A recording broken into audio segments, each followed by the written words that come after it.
نزیکەی 18 ساڵە لە بەریتانیادا ئەنیشین لە شاری لیدز. من لە کوردستان ژیانی هاوسەریم پێک هێناوە و دواتر هاتوومەتە ئێرە.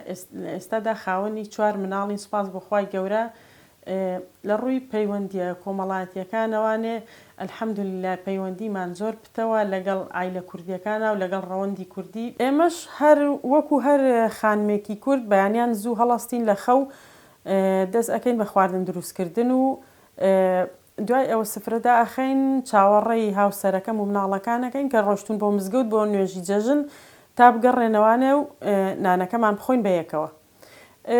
من ئێستا شلەی قەیسی و فاسۆلیا و مریشکم لێناوە لەگەڵ 2 نوع برنجیشم لێناوە. لەبەرەوەی مناڵەکان برنجی خڕ ناخۆن، برنجێکی تریشم جیاواز بۆ مناڵەکان دروست کردووە.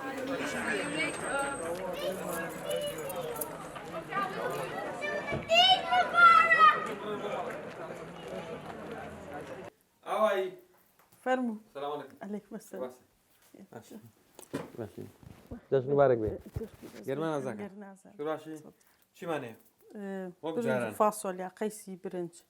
گۆشتەکە جوانە. دەست پێ بکەین ڕێخین شتەکان. دەست پێ.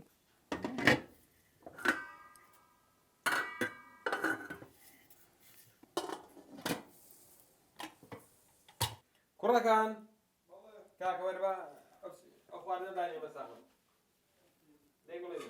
ماشەڵڵا لەم بۆ نەخۆشە. ئینشەڵڵا بەدڵی ئێوە بێت.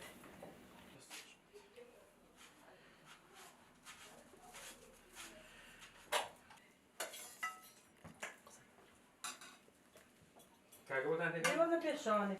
ئاوینە بەرێمە. بۆ ئەحمەد.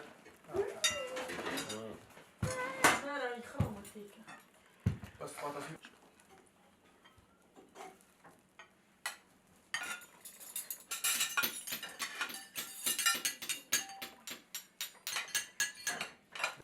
ئاوینە بەرێمە.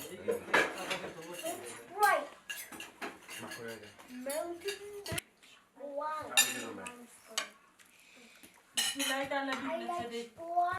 ئاوینە بەرێمە. ئەمە زۆر بنامە ماوە دەست خۆش گاڵەبی. یاخوا عافێتان بێت. دەست خۆش بداژان زۆر زۆر خۆشە.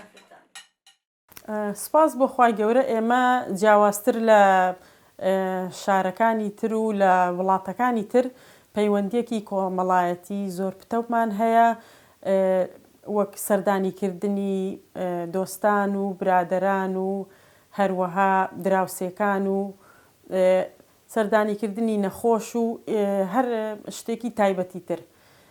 بۆ نمونە من ئەم دراوسێم کووردە ئەو دراوسێی تریشم هەر کووردە لە جەژنە سەردانەکەین لە شەوانە سەردانی یەکتریەکەین پەیوەندیە کۆمەڵایەتیەکانمان زۆر پتەوە لە پارکەکانە کۆ ئەبینەوە بۆ مناسەبەتەکان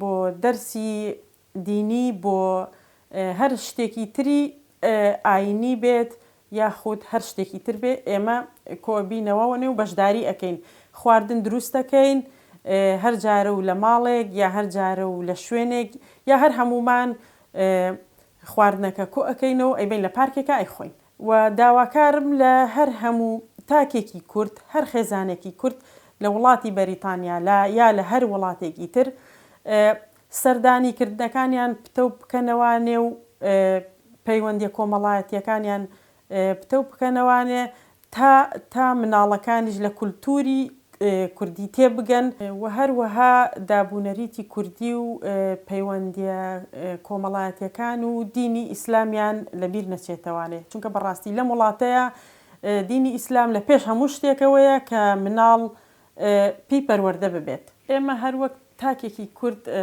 لەم شارەدا هەر لە بیدایەتی ڕەمەزانەوانێ هەستاوین بە بردننی مناڵەکانمان بۆ مزگەوت و بۆ تەراویح و بۆ نوێژەکان بە پێی پێویست.